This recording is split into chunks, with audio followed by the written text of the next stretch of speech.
Hey, what's up guys, aarava here, and welcome back to a brand new video here today, and we have got an F1 game experiment for you, and a rather interesting question that everyone sort of debates and wonders and asks and, has plenty of arguments over, really, is who is going to be better in the same machinery. Most of the time it's historical, like who would be better if you put Schumacher or Senna up against current drivers in the same piece of machinery, but also the argument is what would happen when everyone has equal cars. Effectively, sort of almost like if F1 was F2, basically, and everyone had the same performance. Well, recently, I think maybe 2 patches ago, the F1 game actually brought an actual in-game option to set the car performance in a Grand Prix race, a single race, to equal rather than the realistic setting. So, over a Grand Prix distance, the game will literally make the cars the exact same performance, and we're gonna see who is the better driver across the entire grid when they've all got equal cars. Now, this has got a massive pinch of salt because this is ultimately the F1 game, so it's really what Codemasters have coded to be the best drivers, with their race pace, the qualifying pace, awareness, all the stats we know the AI have. We'll do qualifying here. One shot you're going to see as we get going in the background, because one shot allows all the AI to do the lap at the very same time, something we can't do, obviously, in real life, but this makes it the fairest qualifying session we're gonna get, basically. And then we'll also see a whole race distance, and we'll see who comes out on top in equal machinery, and maybe see the nuances of motorsport and the randomness sometimes of real racing as well. But right now in the one-shot quality, well, initially Lando Norris's AI actually took the lead for a second there on provisional pole for the kind of first corner. Then Verstappen took it under braking then as we entered the third corner. So Verstappen looks to maybe have the edge over Lando. Hamilton is there as well as we go across the line, and we come to see the results. This is it then. The field spread was only 7/10 in the same machinery in the F1 game, 7/10.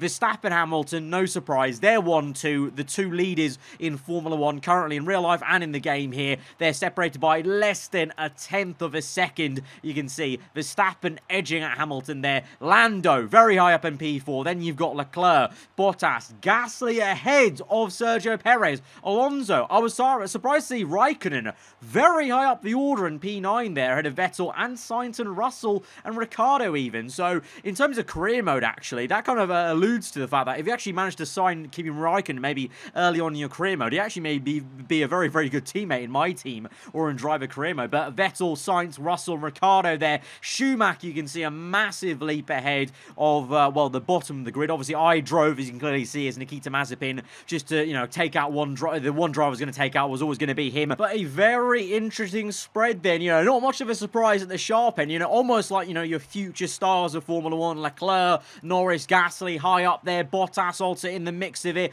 Gasly ahead of Perez, though, a bit spicy there. Alonso obviously is going to be still right up there, even at his fine old age, still can hang it with the big boys and still has plenty of racecraft. And maybe in the race, obviously remember, the AI in game, also their racecraft matters, and Alonso is very high, I think, with the awareness, so maybe he comes back up, Vettel and Raikkonen ahead of Sainz. That's a bit surprising. I think Sainz very underrated in the game, clearly. He was, I think, at the start of this season as well for Ferrari, but, you can see how tight it is. 7/10, that's something you don't see in real life, right now in Formula 1, but with equal cars, you can see that even the slowest drivers aren't that slow, only 7/10 off the fastest. That's a very, very small grid spread. Let's go now to this race. It's going to be interesting. We're going to do a 25% race. Of course, I have to drive as Nikita the whole race, so I'm just going to trundle around the back, and then we're going to basically spectate what the AI do, because it's all about the entire grid, not about what I'm doing in the Haas right at the back. It's all about the AI and what the game is effectively simulating for us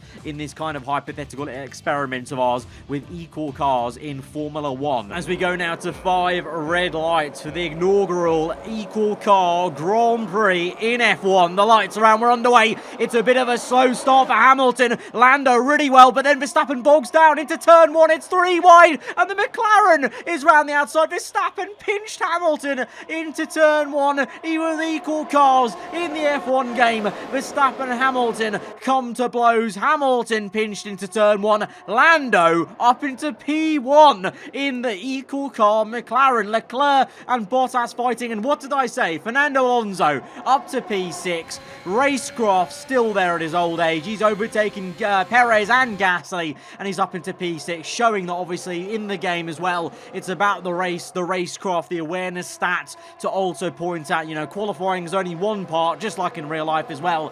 But here we are, we've got Lando in P1, Verstappen though close behind, chasing after. I wonder if Hamilton has any bit of damage, already 1.2 seconds behind Verstappen. I want to say he's maybe got a tiny bit of damage because he's falling away quite quickly here, but he's not coming in for a pit stop, so that would allude to the fact that maybe the damage isn't large enough, or maybe this really just is Hamilton's AI right now with equal cars defending against Bottas, looking backwards rather than forwards as Bottas now goes down the inside, and look how close everything is. It's pretty much nose to tail from Hamilton down to Latifi. It's pretty much everyone can see the car ahead, directly ahead of them. Alonso getting in the mix, fighting Bottas there. We've got Leclerc trying to go around the outside of Valtteri. You've got Alonso defending Gasly whilst also trying to attack Leclerc.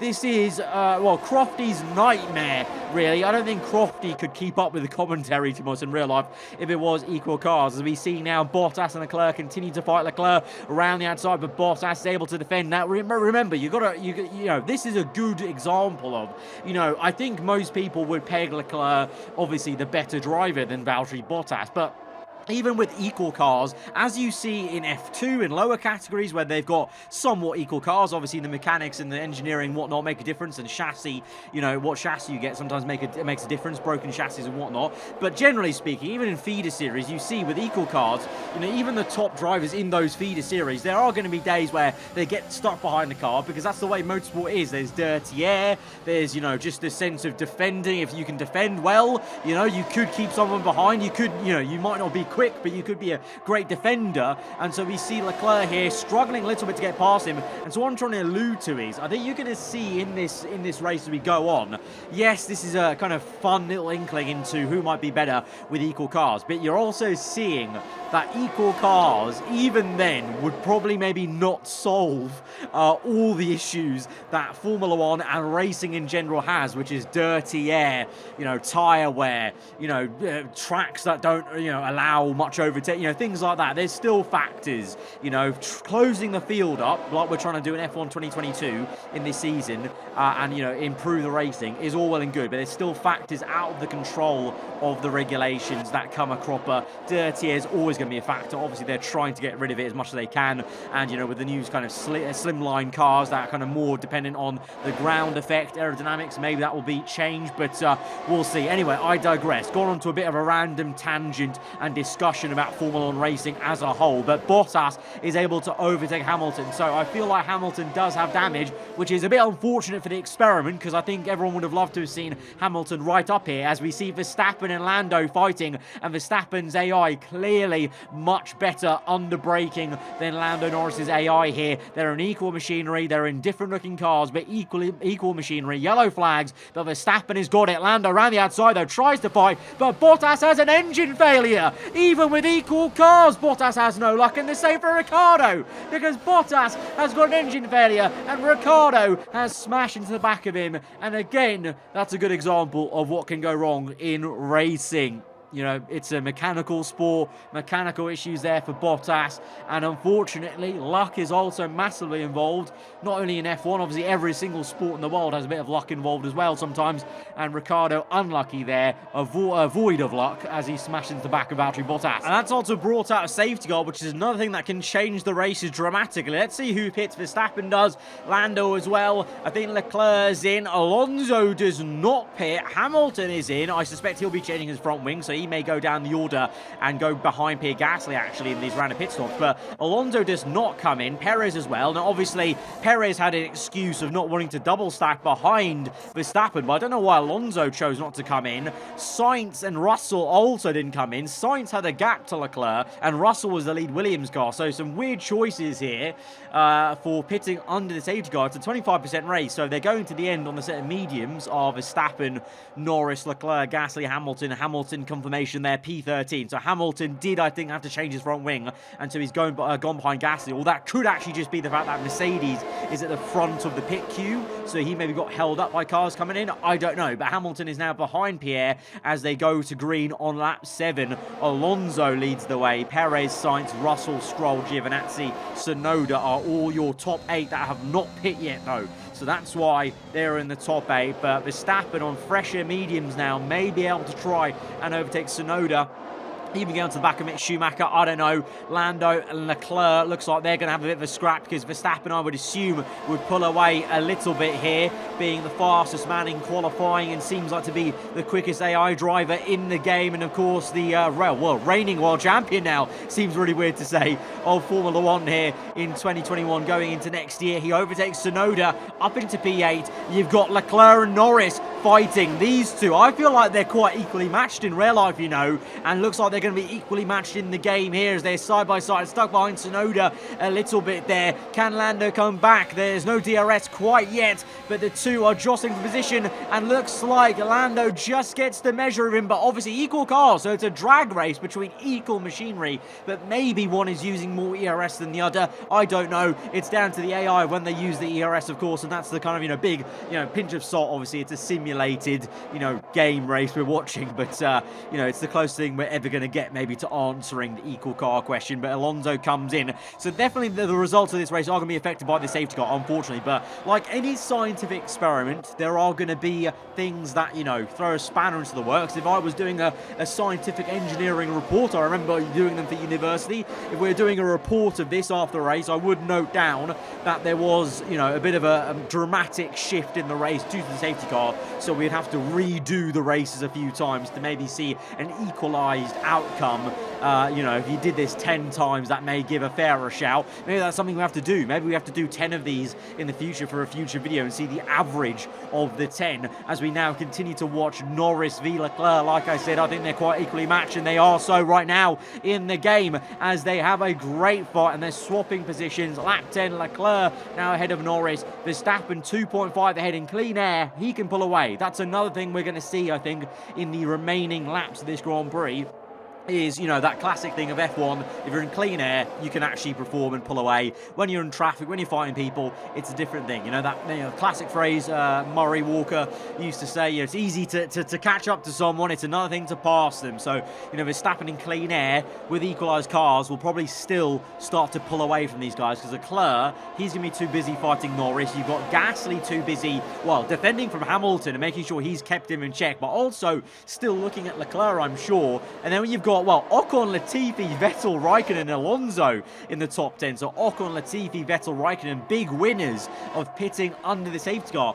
Whether the game has that in the coding, Vettel, Raikkonen, two older statesmen, they've had years of experience. Maybe I don't know if that's in the coding for them to know to pit under the safety car, and then more junior drivers not pitting. I don't know. That would make some sort of sense. But then you've got Fernando Alonso, who didn't pit under the safety car. So I don't know. I don't think that kind of theory of the game simulating and being able to simulate that sort of racecraft experience, race picture experience. But at the moment, you're seeing a great battle between Stroll and Russell there. Again, very much due to the fact the cars are the same. The Williams very much on the base game, very much not able to fight the Aston Martin, but Russell giving a good fight. And then Sainz here, stuck behind these guys.